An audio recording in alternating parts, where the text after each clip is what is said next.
If I had to pinpoint who I think could be the most successful individuals in commercial real estate, I would 100% put my money on women. I think this is a field where women sometimes undersell themselves, so Yes. I would love to see more women investors. There's not many of you in the industry, and the ones who are, crush it. It is so interesting how many new investors that we'll talk to who talk themselves out of it. You can always find excuses, but once you figure out that that's what you really want to do, get started. What's the perfect time? The perfect time was yesterday. Coming out of the Great Recession, market velocity was 0. I just got married, we just bought a house, and we found out a kid was on the way. Nothing like pressure. Nothing like pressure. The other big component of this is lifestyle. You're not just investing in whatever that commodity might be. You're kind of investing in yourself. It did give me the confidence that I can do this, but also the community that was built around that allowed me to explore not just student housing and industrial, but even some other investments and other areas of the country. The community component was invaluable. If you do your homework right and you continue to be a student, always learning, it's a great field to get into. Hey everyone, Brad Ahrens with CRE Investor Coach. Welcome back to another success series. Today we are super excited to have Deb Lyndon on board. She's an active investor. She's actually invested with us, and we're just super excited to have you on today. Thank you so much, Deb. My pleasure. Great to be here. One of the questions, obviously, so that the viewers know who you are, is maybe just a little bit about your background. How long you've been in commercial real estate? How long have you been investing? And maybe what really drew you to commercial real estate investing? So I have been in commercial real estate for about 17 years. I started in the Chicagoland area. I worked at a brokerage firm there for a couple of years and then started my own brokerage firm, kind of a small boutique firm working in primarily the industrial O'Hare market, servicing kind of the incubator up to mid-sized clients, more in the manufacturing and distribution.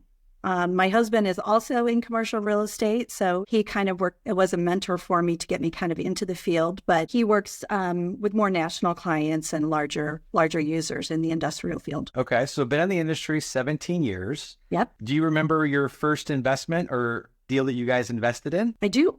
Yes. It was an apartment syndicate. And at the time, I didn't know anything about it. I kind of just was going on the faith of some people that recommended it to us. And, you know, we would get these little checks every month. And I kept thinking like, well, when is this going to end? What's the end game here? And then about 5 months in or 5 years in is when they kind of started to market the property and it was sold. And, you know, we made a nice pop on that. So that was kind of fun. So that kind of perked my interest into real estate investing. If I remember correctly, you had a real passion for student housing. Just curious, why student housing? One of the other investments that we made, our kids all went to Arizona State University. You know, after our first daughter went through and we saw how much we were paying in dorm fees and all that, we decided to purchase a house in the Tempe area. So I kind of did all the legwork for that, found a house, and my 2 other children, our boys, lived in the house, and now we kind of keep it also as a rental. Going through that process and dealing with students that were living in the house and all of the issues that come along with that was very interesting, and it was definitely a learning process, but it kind of got me really interested in the student housing because it's very unique. You're dealing with not only, you know, the parents who are signing the leases, but you're dealing with students who have some of their own issues as well. So that's kind of how I got interested in the student housing. I've recently heard that you guys, you kind of made a pretty dramatic shift. You mind elaborating just a little bit on kind of what you guys are up to today? Sure. So we transitioned from Chicago into the Arizona market. That was a planned transition. We kind of always knew we wanted to end up in Arizona. Our kids have settled out here. We have some family here. We started the transition about 2.5 years ago. And I went to work for a company here instead of having my own firm like I did in Chicago. And then my husband was working at the same company. We were there for about 8 months together, but his plan was always to move on to another company. So he recently transitioned to a new company, and I decided it was a great opportunity for me to take a step back and focus on what I really wanted to do, which was more investing. So having gone through the program gave me that confidence that that's something that I can do. as you guys start to continue to enhance your portfolio? Is the goal to focus on student housing, or is there an industrial component or something along those lines? So I think kind of the beauty of being part of the CRE investor program for me was it did give me the confidence that I can do this, but also the community that was built around that allowed me to explore not just student housing and industrial, but even some other investments and other areas of the country, what's going on there, what's happening. So certainly I do want to continue to explore student housing and invest in that arena.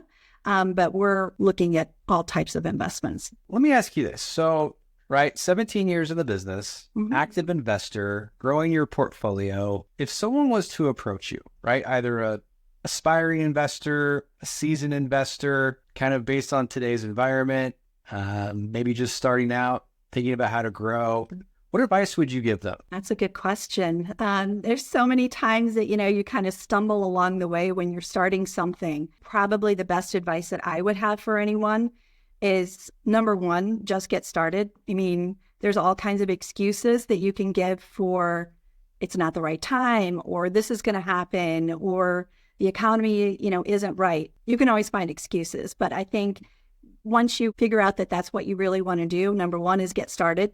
Number two is, I think, find a community. For me, certainly being part of this program was fantastic, but you do need other people that you can bounce ideas off of, people that are willing to share their experiences and their investments and sometimes their downfalls or what they've learned the hard way so that you don't have to. But I think the community component for me was huge. And just being able to have people that are willing to share their time and their talent and their experiences was invaluable. Yeah, I don't know if you remember Steve, but him and I were just chatting earlier today, and his logo was like Nike, just do it. Great. And it's so interesting how many, new investors that we'll talk to who have these goals, have these ambitions, but they'll talk themselves out of it because they just don't feel like now is the right time or even the right market. And the question always comes down to, so when is the right market? Like, what's the perfect time? And is there ever a perfect time? And for most of us, the perfect time is when you look back in the past and go, oh, that was the perfect time. The perfect time was yesterday. The perfect time. Hindsight is always 2020. Markets change all the time. Let's just say you were in a perfect market. Now you have to deal with personal stuff, right? That's changing all the time too. And it was funny. Someone asked me the other day, like, how did you get started? Right. And mine started early 20s, sold that company, brokerage, got out of brokerage. And when I got out of brokerage, talk about timing. So it was in 2010, coming out of the Great Recession, like market velocity was zero. I just got married. We just bought a house and we found out a kid was on the way. So it was like, I didn't really have that luxury of time, right? It was, this is going to work. Nothing like pressure. Nothing like pressure. So with everything you guys have going on, right? Have you guys started to think about kind of goals and how we're going to grow the portfolio? And really just curious, like, what's in store for the future for you guys? We've written down some goals. We have obviously had some investments in the past, some that are in process right now. The projections are looking pretty good on some of those. There's a couple that we kind of are questioning, but most of them are looking good and we're very excited about that. But, certainly we want to continue to make connections, which, again, the program allowed me to do is, people from throughout the country that you can bounce ideas off of and see what's happening in their world, but also continue to find ways to invest, increase our net worth. And I think the other big component of this is lifestyle. You're not just investing in that, whatever that commodity might be, whether it's, a retail building or industrial building, you're kind of investing in yourself. So that's kind of the way I look at it is like, if you do your homework right and you kind of continue to be a student, always learning, it's a great field to get into.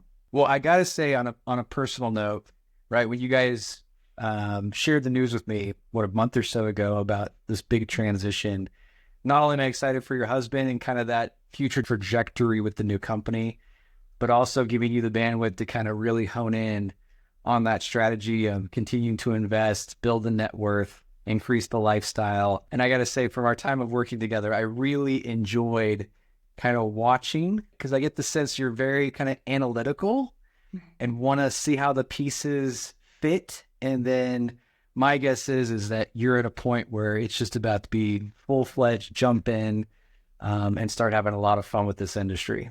Yes, so, absolutely. And plus the friendship, right? That the three of us with you, me and your husband have created has been a lot of fun. And frankly, that's almost more rewarding than anything we've done. No, we agree 100%. One thing I will say, and I kind of wanted to hit on this, I wasn't sure when it might be the right time, but being the only female in our little group was interesting. But, I think this is a field where women sometimes undersell themselves. So yes, I would love to see more women investors.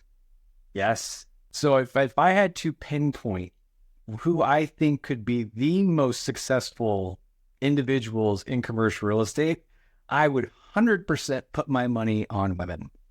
You guys, I think, are smarter than us.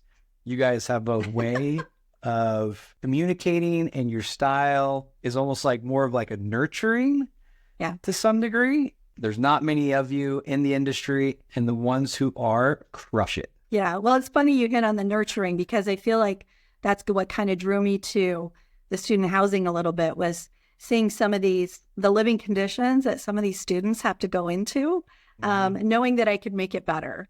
And hopefully at some point in time, right now we're kind of on a small scale, but at some point in time, I can affect more people, more students' lives with better living conditions and some of these storm conditions that they have to go into. Now, do you know, I think we had her on as a guest speaker, Beth Azor. I do. So I know Beth is really doing a great job on kind of opening doors and giving women the confidence to get into the industry. And I've been following what she's doing, and I love what she's doing. So I'm glad you're familiar with her and when we had her on the program. So yep, that's really cool. Yeah, that's a great point. I just kind of glazed over. Yeah, Deb was our only female participant in the program. It was great to have a fresh perspective. Luckily, you weren't offended by some of the way that some men can talk from time to time, even when we had one guy show up, on vacation. But you know what? I mean, I've been in commercial real estate, so, it's primarily a male-dominated field. So if you're going to take offense to things, then you're not in the right spot. Right. It's been a lot of fun, right? Kind of watching that continued growth, especially with the major decisions you guys just made. So can't wait to see what you and your husband do here in the future, and hopefully we can continue to be a part of it, either professionally, personally, or however we can help. Thanks you again for being a part of CRE Investor Coach. Well, thank you. It's been a great experience. Highly recommend. And for everyone else, as we start to wrap up, we are going to include a link to the description so that you guys can check Deb out further, maybe even inquire on ways that you guys can work together or potentially invest in some of her future deals. And of course, if you guys are interested in learning more about CRE Investor Coach, check us out online, creinvestorcoach.com. Schedule that discovery call. One of our team members is standing by to better understand your goals, ambitions, objectives, and just see if we might be a great fit for you. Deb, once again, thank you so much. It's been my pleasure. Thank you.